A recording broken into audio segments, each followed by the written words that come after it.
পাবনার আটঘরিয়া উপজেলার একদন্ত এলাকায় টয়লেটের ট্যাঙ্কি থেকে এক স্কুল শিক্ষিকার মরদেহ উদ্ধার করেছে পুলিশ। আজ বৃহস্পতিবার সকাল 11টার দিকে বাড়ির পাশের টয়লেটের ট্যাঙ্কি থেকে তার মরদেহ উদ্ধার করা হয়। নিহত গীতা রানী ৪৫ উপজেলার একদন্ত ইউনিয়নের একদন্ত বাড়ইপাড়া গ্রামের নন্দী দাসের স্ত্রী। তিনি চাচকিয়া ব্র্যাক স্কুলের শিক্ষিকা ছিলেন।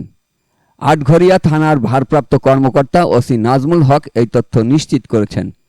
তাকে শ্বাসরোধে হত্যা করা হয়েছে বলে প্রাথমিকভাবে ধারণা করছে পুলিশ ও স্থানীয়রা। পুলিশ ও স্থানীয়রা জানায়, গত রাত ৩টার দিকে দুর্বৃত্তরা শীত কেটে ঘরের ভেতর প্রবেশ করে।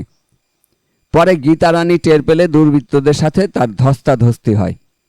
এক পর্যায়ে তাকে শ্বাসরোধে হত্যা করা হয়। পরে তাকে বাড়ির পাশে পরিত্যক্ত টয়লেটের ট্যাঙ্কিতে ফেলে দেয়।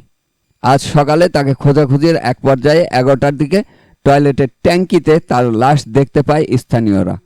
খবর পেয়ে পুলিশ ঘটনাস্থল থেকে তার লাশ উদ্ধার করে।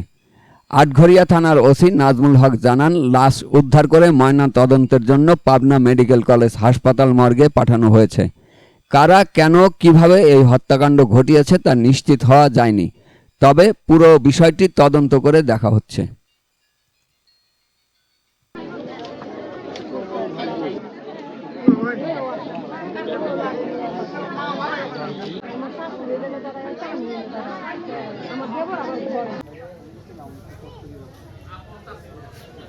এখন চাষি তো এখানে